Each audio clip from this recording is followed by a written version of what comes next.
નમસ્કાર દર્શક મિત્રો, મિરર ઓફ ધ વર્લ્ડ ન્યૂઝમાં આપ સૌનું હાર્દિક સ્વાગત છે। હાલમાં કાળઝાળ ગરમી અને હીટવેવ વચ્ચે સતત ખડે પગે ટ્રાફિક નિયમન સંભાળતા ટ્રાફિક પોલીસ કર્મીઓને એસી હેલ્મેટ આપવામાં આવ્યા હતા। રાજ્ય સરકાર દ્વારા ગત વર્ષે ટ્રાફિક પોલીસને આકરી ગરમી વચ્ચે રક્ષણ મળી શકે તે માટે 500 જેટલા એસી હેલ્મેટ આપવામાં આવ્યા હતા।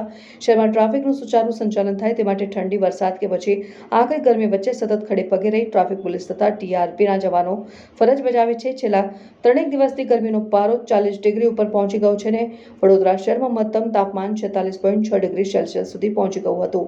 બુધવારે સવારે 11 વાગ્યાથી સૂર્ય દેવતા આકરો કહેર વર્તાવતા હોય તે રીતે ગરમીનો અનુભવ થઈ રહ્યો છે। સાથે જ હીટવેવ પણ જોવા મળી રહ્યું છે। આવતા દિવસોમાં હજી ગરમી વધવાની શક્યતા હવામાન વિભાગ દ્વારા વ્યક્ત કરવામાં આવી છે।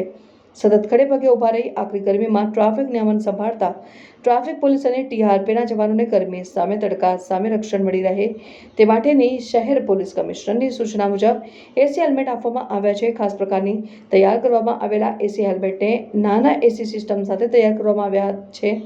એકવાર એસી હેલ્મેટને ચાર્જ કર્યા બાદ 7 થી 8 કલાક સુધી માથાના ભાગે ઠંડક આપે છે। ટ્રાફિકના જવાનો તેને જરૂર પ્રમાણે ઉપયોગ કરી રહ્યા છે ત્યારે સમગ્ર બાબતે ટ્રાફિક એસીપી ડીઆર વ્યાસ દ્વારા વિસ્તૃત માહિતી આપવામાં આવી હતી।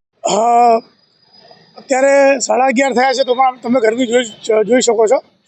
એટલે વડોદરા ટ્રાફિક પોલીસને જે એસી હેલ્મેટ આપવામાં આવ્યા છે ગયા વર્ષે 500થી વધારે એસી હેલ્મેટ અમારી પાસે છે અને તમામ ટ્રાફિક પોલીસ કર્મી જે છે તમામને આપેલા છે।